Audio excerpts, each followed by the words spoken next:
sailboat in the moonlight and June. Wouldn't that be heaven? Oh, heaven just for two. A soft breeze on a June night and June.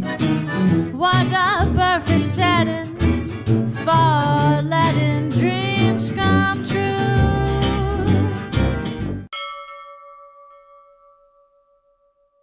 Another virtual happy hour, and we're really pleased to have Maya and Aladino. Am I saying your name correctly, Aladino? Yes, totally. Yeah, Maya hello. and Aladino from Sailing Magic Carpet. Welcome to our virtual happy hour. Thank you. Thank you so much, guys. It's really nice Have you to aboard. be here. Yeah. This is Debbie. I haven't actually introduced her formally to you yet. Hi, Debbie. Hi, Debbie. Hi. Debbie and I'm Chris, and where are you guys right now? We are currently in the middle of France, locked down at the dock. So we're in a little town here on the river because we actually got caught halfway through our journey heading from the Mediterranean to the North Sea via the inland waterways of Europe. Wow. So we're stuck here for a bit, but hopefully we'll be able to move again in a month or so. Yeah, totally. It's quite funny because initially we knew we wanted to go explore the north because we've spent 2 seasons in the Mediterranean, and Maya was a bit unhappy with the temperatures over there. She's more used to Canadian weather. So we decided, okay, we'll go north to balance it out a little bit. Yeah. And we thought it would be perfect, and we wouldn't lose a season if we went through the canals during winter. Instead of, we could have sailed all the way around Spain and Biscay and the UK to get there as well. Because we mostly, we want to go to Denmark and Sweden. So that was the initial plan. But yeah, now we're stuck about 1/3 of the way through the continent. Oh no, wow. Are you French speaking? A little bit. We both understand and get around. Yeah, pretty good. Aladino speaks it really well. I speak it terribly, but Yeah. Yeah. Now, Aladino is you're Italian Swiss, I understand. Yeah.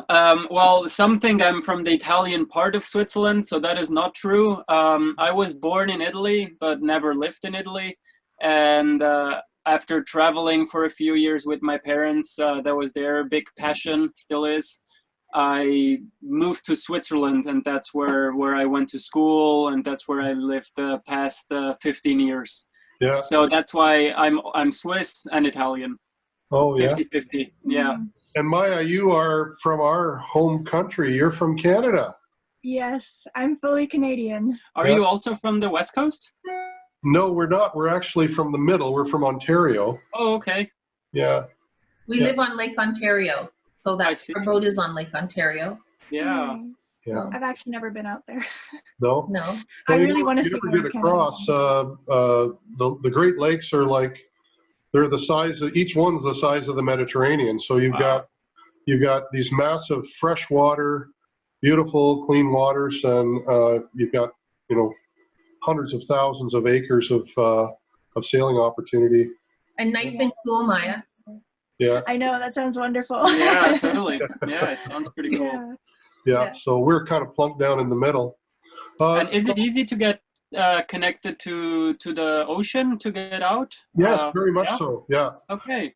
You can go from, we did a trip to the Bahamas. We just got back in the fall of last year. Oh, I see. Okay. We can go from New York City, which is on the North Atlantic coast. We can go all the way to a place called Oswego, New York, through inland canals, much the same as you're in now. There's about 20 locks or so, I think, to get through. Okay. But it's a lovely trip. And then it drops you out into Lake Ontario, which is right across from where we live. So it's Awesome. 25 miles and we're there. Can you do that with the mast up? No. Ah, okay. So No. it's same procedure and preparation. Except I think I did watch you folks go through it, and I think there's a more of a do-it-yourself ethic to the trip that we took. They've got a yacht club at the southern end that offers for really almost no money, lets you use their gear. Oh, Oh, nice. yeah. And they've got like old cradles and old wood there that you can use, because Mm, people leave wood at both ends of the trip, you yeah, know? Mhm. that's So, what we will do. yeah, Somebody will get our A-frame Yeah. if it still Yeah. works. We were in a rush against daylight, but we were also in a rush against weather. Rain was predicted starting tomorrow, and we weren't sure how that was going to affect our plans. We could deal with the cold, the currents, the short days, and the lack of constant heat on board Magic Carpet, but dealing with being wet on top of it all might just be the proverbial straw. I'm really excited actually about sailing in South America one day, or like the Spanish speaking countries, because yeah, I feel like I have some strong ties to that country as well. That is making my origin even more complicated.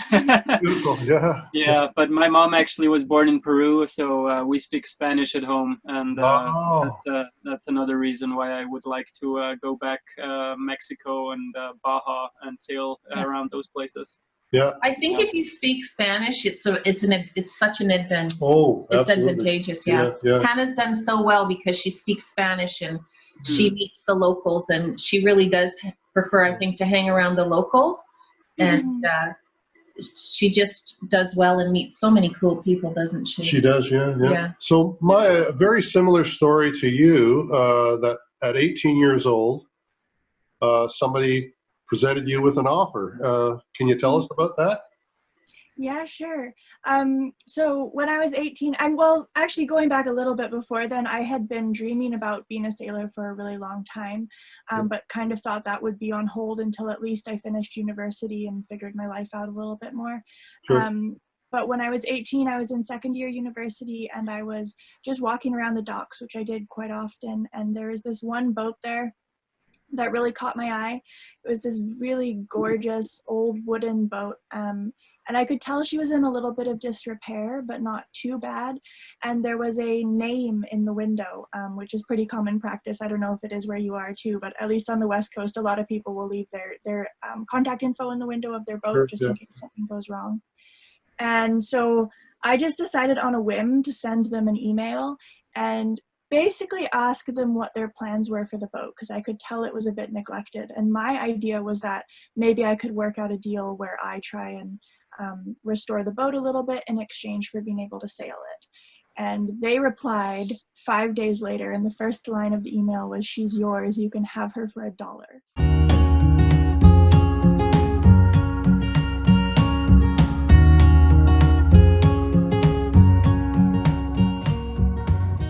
Wow.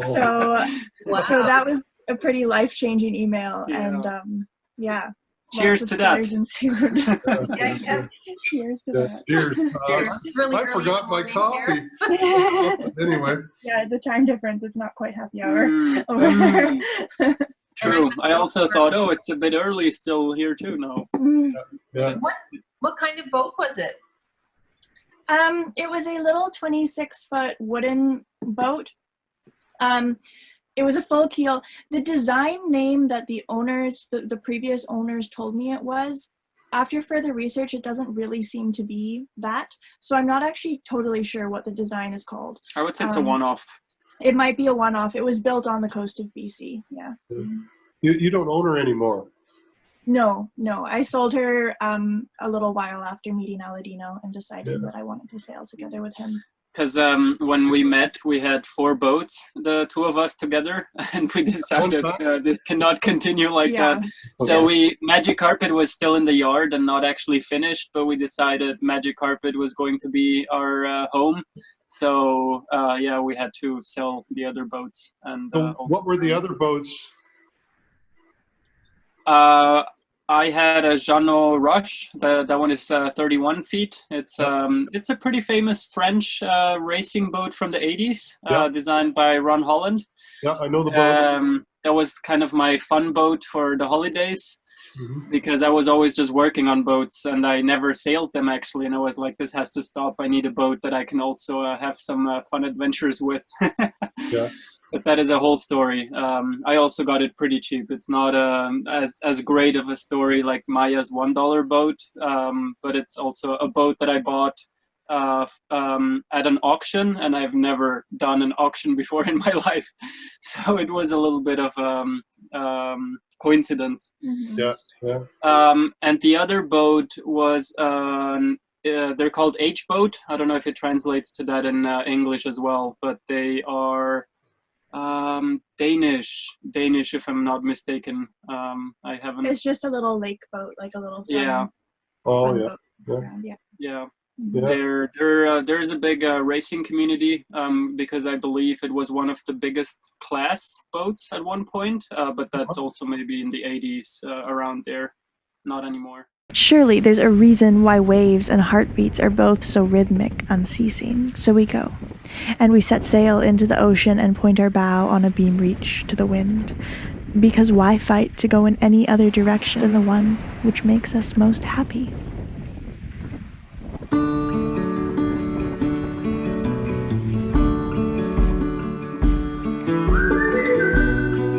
Future plans now. You're going to head into the north. You wanted to do Iceland, and how far north are you thinking to go? So we're not actually thinking of Iceland. We're thinking more of like Sweden, Denmark, and Norway. Sorry, north, yeah. Yeah. Mm-hmm. Iceland's a bit out there. I think actually Uma might be going. They said they might try to go up to totally. Iceland this summer. Yeah. Mm-hmm. Yeah. But yeah, Sweden, Denmark, Norway are our goals, and sort of like one goal that we're aiming towards is we would really like to go visit the island where Magic Carpet was built, because that island is actually quite a famous hub for a lot of the Swedish boat builders, and designs like Hallberg Rassy and Malu and obviously the Vindos when they were still being built and Naiad are all kind of congregated in that one spot. So Yeah. I think that would be really, really cool, and to get a tour of the old yard where Magic Carpet was built and stuff like that. Which brings me to another point as well, is that Magic Carpet, there's a really cool story. I've watched the video, but Aladino, maybe you could let us know about her background. Sure. So Magic Carpet was a shipwreck when I bought her, and with shipwreck, actually one of those that you could go with a broom and a little shovel and put it all in the dumpster. She fell from a crane from 20 feet onto concrete. That was the accident. And so she was a write-off for the insurance. And when I decided to do the apprenticeship as a boat builder, that happened to be the yard that I went to. And the accident had happened prior to me arriving, but the boat was still sitting in the corner. Them not being sure what to do with it. Obviously, the interest for it was pretty low now. Yeah. So I asked my boss and what had happened, and he told me the story. And as per usual, I cannot get a boat out of my head. And at the time, my idea was not of getting a boat, but just of finishing my apprenticeship and then going over to the States again, because I had pretty good experience with the market for boats in the States compared to Europe. But yeah, ultimately I couldn't get it out of my head. She was so beautiful, and I couldn't accept her laying there, and I thought, I want to make her float again. I bought her and fixed her up. Wow. We're just moving along at a nice comfortable speed and the boat is basically sailing itself. 6:30 p.m. here, and we're still 50 nautical miles out, but winds have died down pretty much.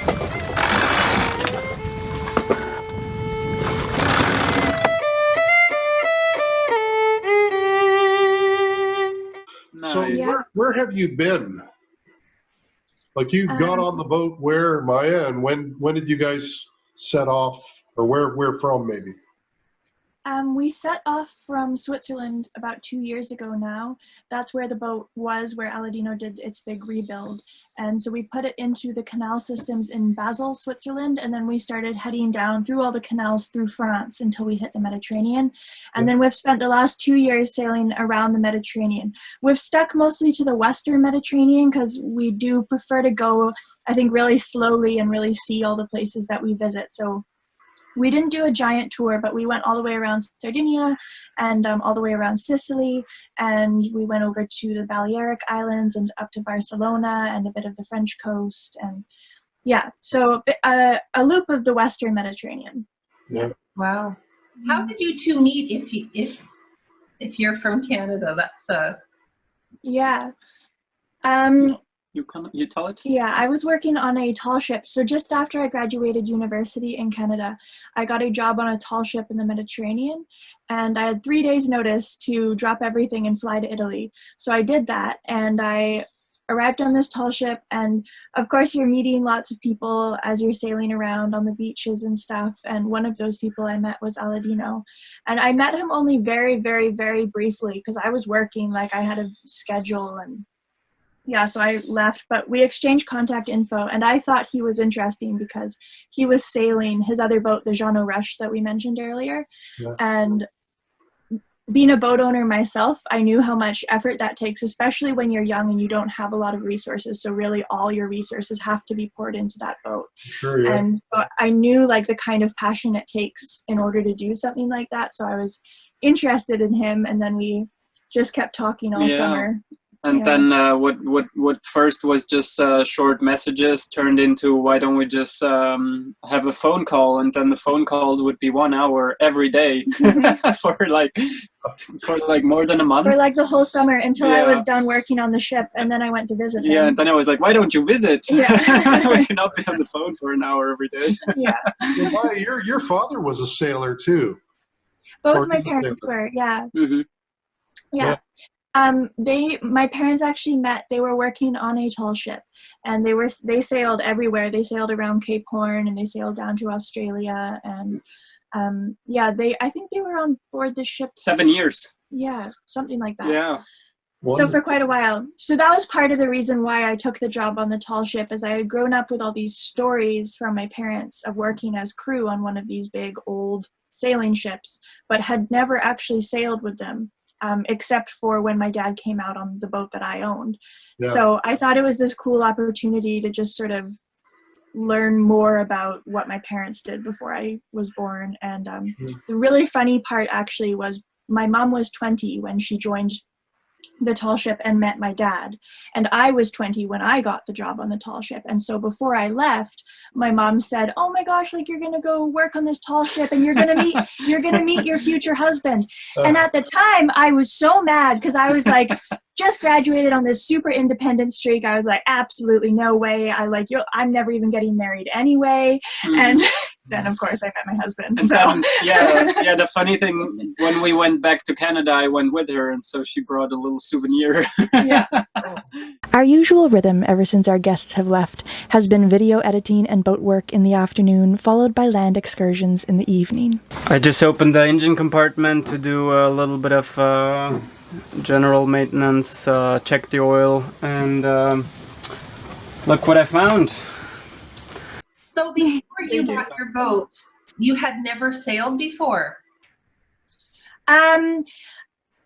Not extensively. Like, it had been a dream of mine for a while, so I tried to get all my friends who I possibly knew who had boats to teach me. So I had been out sailing a few times, and I knew the very basics, but like really only the very basics. Yeah.